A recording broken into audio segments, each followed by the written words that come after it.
channel. My name's SKYMAN Universe. In regards to Star Wars things at the moment, when the hell is the Mandalorian Season 2 trailer coming out? I was hoping that would be kind of soon, and I definitely thought it would be, I think it would be in September now that it's sort of in the autumnal season, or fall, as you might say. But I'm really hoping at some point soon that Season 2 trailer will drop, as it were, or be uploaded for us to see. But in speculation for that, I have no idea whatsoever what's going to be in there. Like, is Ahsoka, is she actually going to be in there? Is Boba Fett going to be in there? I haven't really sort of spoiled anything for myself at the moment, so I'm very much looking forward to the point where I could do a trailer reaction of that. And it would be really good to see the Mandalorian grow and evolve into something else. You think about that and compare it to the Clone Wars, where the Clone Wars began, and it was, if you compared the early Clone Wars to the Clone Wars seasons that we got now, there's like a drastic difference. And every time throughout the seasons, there's always like an improvement.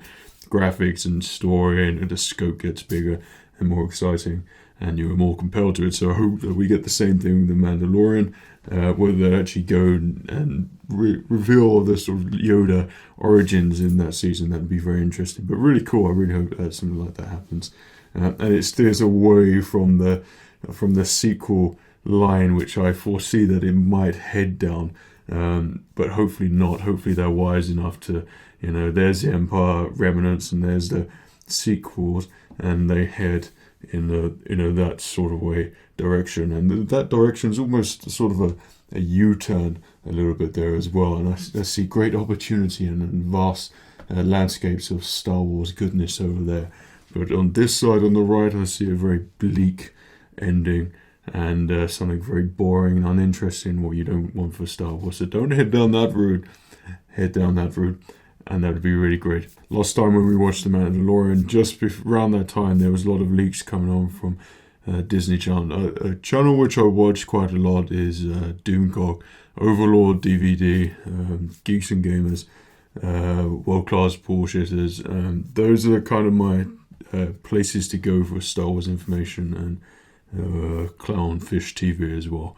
And they all have people on the inside, and where there's actually legit information coming out of them, I have no reason to believe why it wouldn't be, as most of the majority of things have been right. But I pay close attention and just hope that the stuff which we've been hearing in regards to the change of Lucasfilm and trying to get back to their origins, hopefully that's going to be good. Whether it's the situation, with things that has pushed the change at Lucasfilm, that to me still makes me feel a little bit funny, because I would have preferred that to happen before desperation led them to that avenue, because they should have cared about the fans to begin with. So hopefully there's going to be more of a Lucasfilm origins sort of taking over again, getting rid of all the trash and not like so much people, but the way of thinking, and go back to the beginnings of how they used to make amazing Star Wars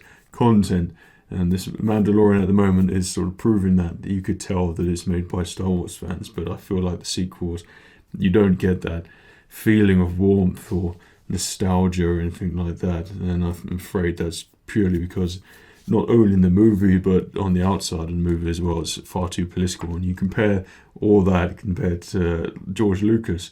Do you ever hear like George Lucas belittling the fans? You go, no, the fans don't want it, and that would be it, or they didn't like it, and fans just go after him all the time. But I'm proud to say I always have been a supporter of everything that George Lucas has created for Star Wars. Has been perfect for me. I never had a division between the originals and sequels. Like, I could see the people how they feel about it, and you could kind of see it. But for me, the sequels, I mean the originals. I don't mean the sequels. The originals, which were the sequels back then. But Star Wars for me, and the prequels and the originals, are sacred things which I love entirely. I was obsessed with watching prequels and original stuff when I was younger. I used to spend most of my time just watching behind the scenes of Star Wars. And literally, I know the behind the scenes just as much as I know the movies. So I'm hoping that Lucasfilm will sort of return back to their roots a little bit there. But in regards to Star Wars news. I don't know if that's still happening. It seems to have gone awfully quiet at the moment. But anyway, any further ado, let's get into this episode. And this one is Chapter 4. What brings you to our remote sanctuary? I think I can't remember this one. If this is one with like those, is the red AT-80. That'd be pretty cool. ATST, my goodness. Oh dear. But yeah. Still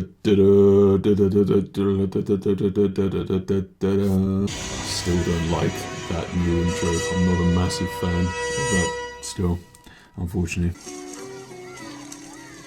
Like, this is wholesome and cool, but it always makes me think of those Clone Wars episodes. One I literally just watched today. And it's like, you know, where it's always the tribes and primitive tribes, and something takes over.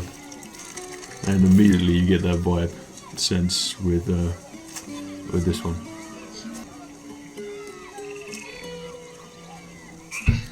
That's far too hot. I love the T-Rex sort of intro for the ATST.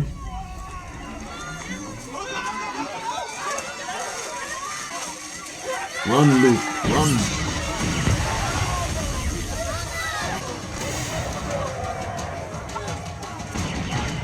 She's got good facial expressions for acting. It reminds me of Lord of the Rings, Uruk-hai for some reason. Looks like meat. Back on the menu, boys. Oh, you know I've got a big problem with people destroying astromechs and droids. It would be good if they all had like speeders and they just sort of circle around. That was pretty cool.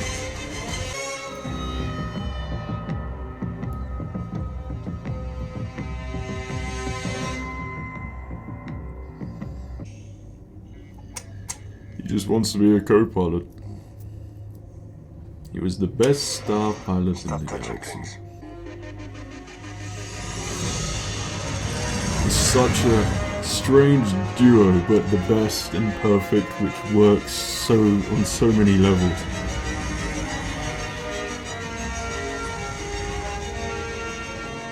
Shouldn't take too long. His Beskar armor is looking pretty good. Anything. I'll find us some luck. He just hits your heartstring. I mean, it's good that I saw a Twilight there, but the problem with the Mandalorian live-action Star Wars, there tends to be more humans or people human size, whereas the Clone Wars can do all sorts of aliens and things. But I say you always have that just extra human element, so that's something I always notice. Is that a loft cat? You could just bloody eat them. There's plenty. Can I interest you in a porringer of broth as well? Just the one. See, it reminds me of that character in the Tatooine episode. When did she arrive? Just didn't really feel like Star Warsy. I've seen her here for the last week or so. Seems more like a sitcom. Business? Oh, well, there's not more. Thank you, sir. I will get that broth to you as soon as possible, and I will throw in a flagon of spotchka, just for good measure. I will be right back with that. Well, I just cringe at that sort of scene. I don't know why. It just doesn't feel like Yes, Star Wars. sir. It's Warzone. It's Warzone. You can track in your enemy. They'll be there waiting.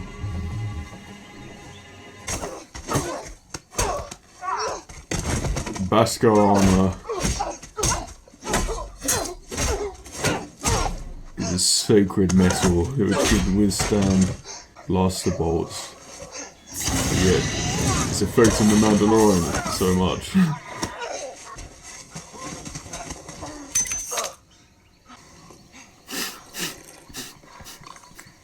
Are you sure you don't even know what the job is? I know it's not enough. Good luck.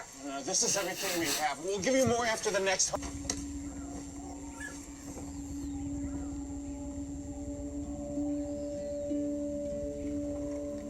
That's what I love, like, the show brings back that sense of wonder on so many scenes.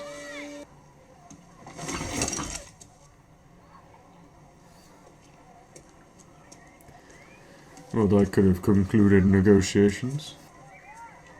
This nice man is going to help protect us from the bad ones. Thank you. Come on, Mita. Let's give our guests some.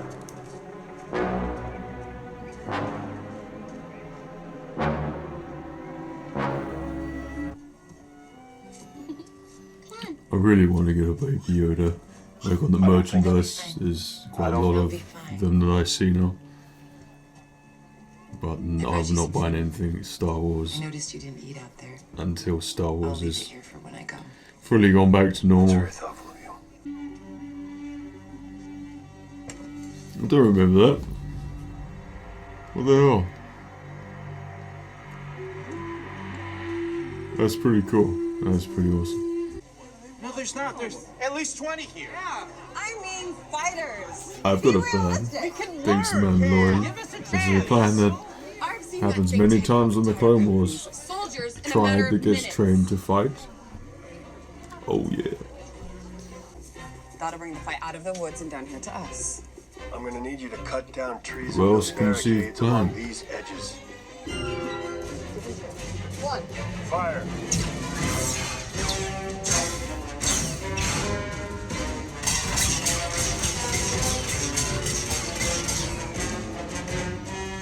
Where did she learn to get a gun and shoot like that?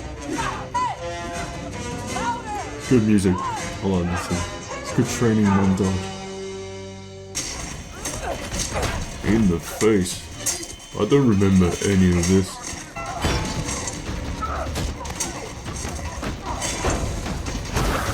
Everyone chucks around the Mandalorian, even though he's got his Beskar armor on. I would have thought he would have been a bit more impenetrable.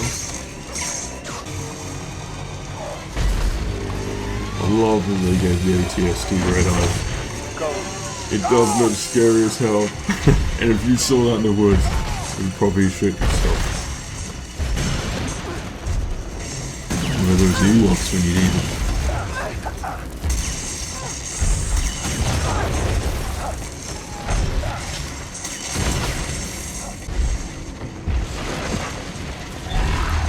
It is creepy.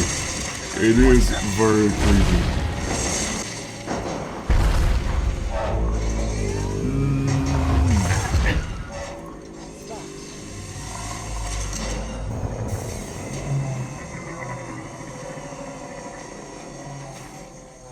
I think you could see.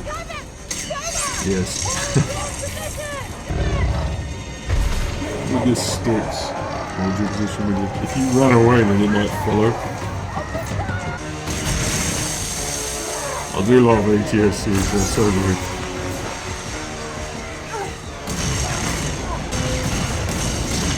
This is exactly what you do, like in Battlefront. You just wait there and sit there on the ATST, waiting for someone to come out. Take the bait, you hungry junk.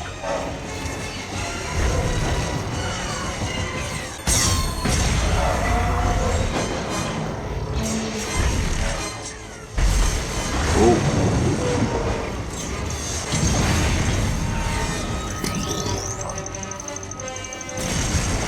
There it is.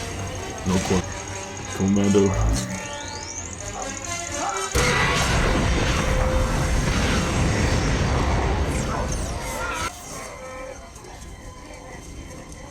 They usually startled, but they'll soon return, and in greater numbers.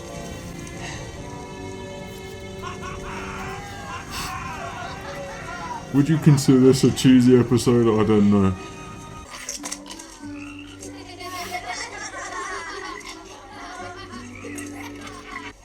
You just can't ever put it back on again. That's it. What about pre-visa? So you can His slip was off the on and off. helmet and settle down with that beautiful young widow All the and time. raise your kid sitting here. This was creepy. This is creepy. You can pack all this away in case there's ever trouble. He doesn't even know what he You looks can like. have a good life.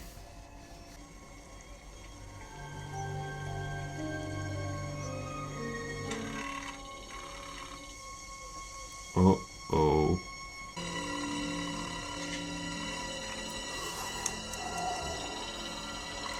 Is that one of the spies, Imperial spies? God, don't do it.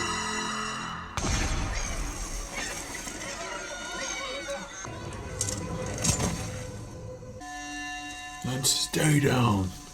Till our paths cross.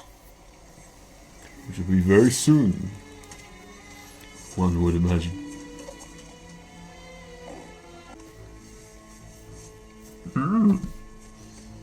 Mr. Arrow. Come back, I will not. Such a chill disembark.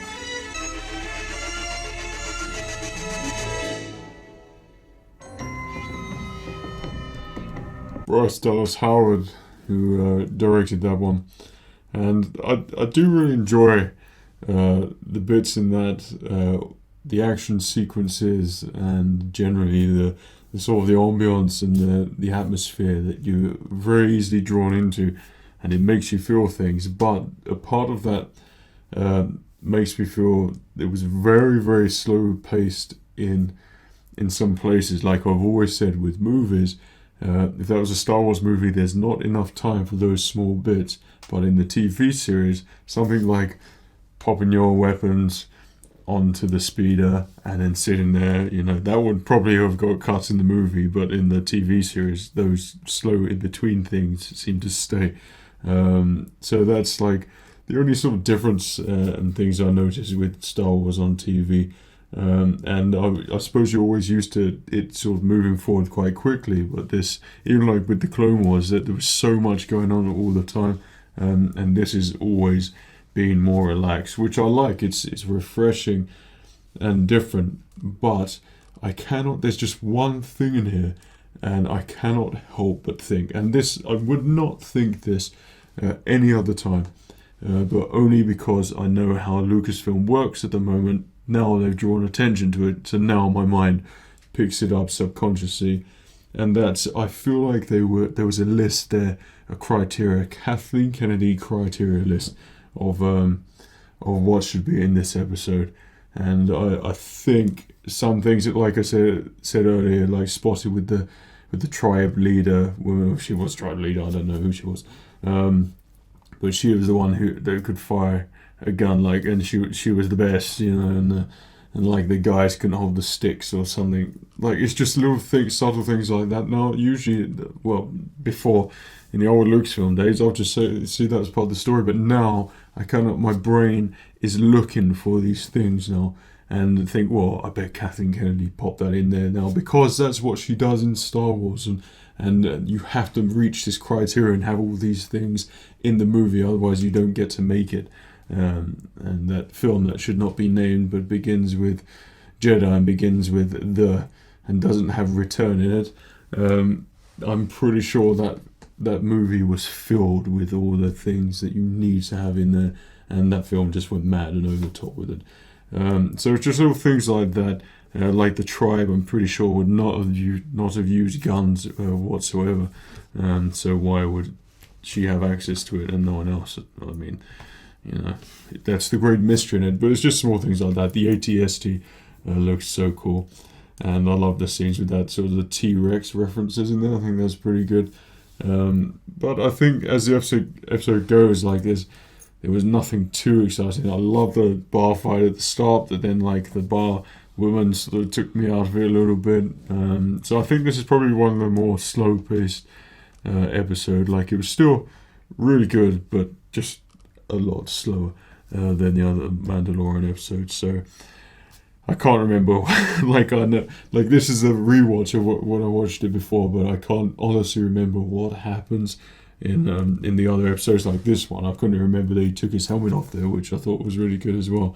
But as we gradually go along, I mean, we're only in episode 4 here, but you learn more and more about the Mandalorian, and I'm hoping that by the end of the last episode, which the last 2 episodes I love so much, I think it was Deborah Chow that directed those, but especially the last episode I thought it was epic, and I thought the music was absolutely on point. Like, it made me feel like deeply with it, and connect really with that episode, so I'm very much looking forward to that. But at the end of that, I'm hoping that's when the Mandalorian second season 2 trailer will be with us by then.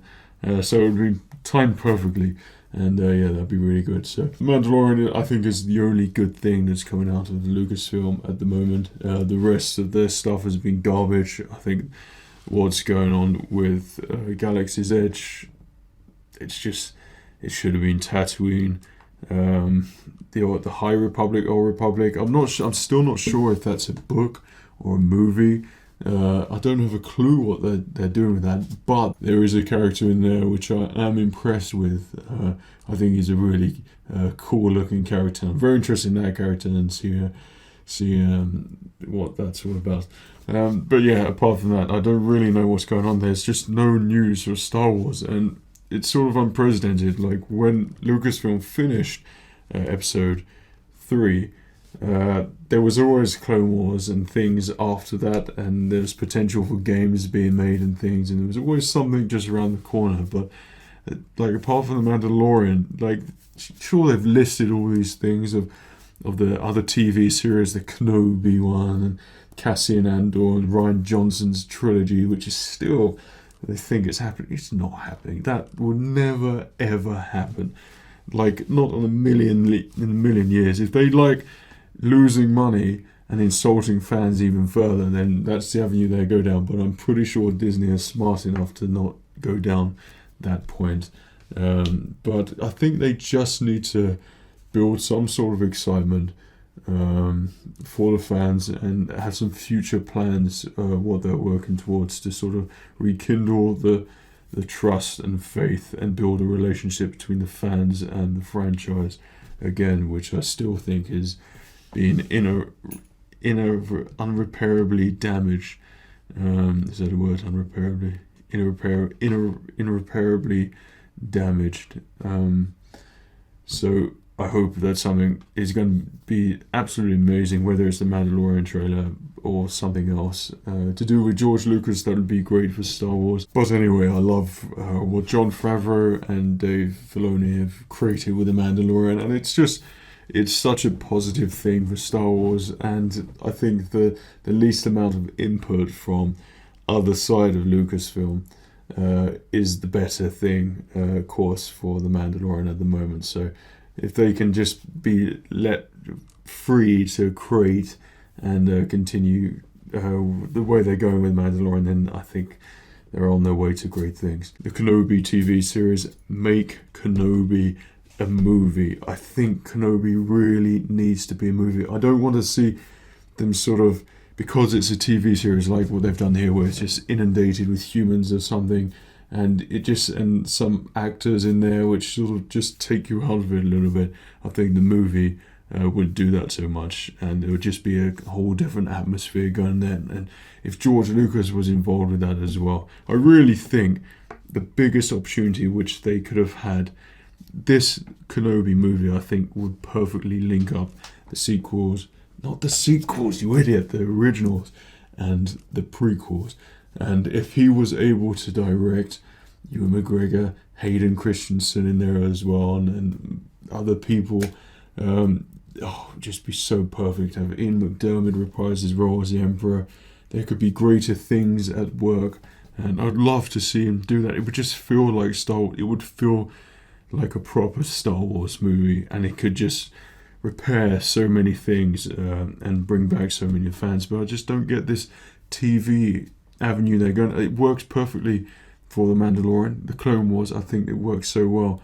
Their live action things for lesser characters, yes, but Obi-Wan Kenobi is such an important character. He's got such a massive scope of story which could potentially be told. Like, check that video out, the Kenobi thing, which I've done. I say it all the time, but it doesn't take much to think of a Kenobi movie, and that's the thing that I created. There's so much scope that could be used for a Kenobi movie.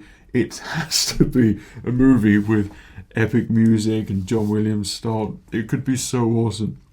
But yeah, that's just my sort of fanboy dream at the moment. But apart from that, I'm really liking what we see with the Mandalorian, and I hope you enjoyed watching this episode. But anyway, I hope everything's going great with you. Take care of yourself, and remember, the Force will be with you always.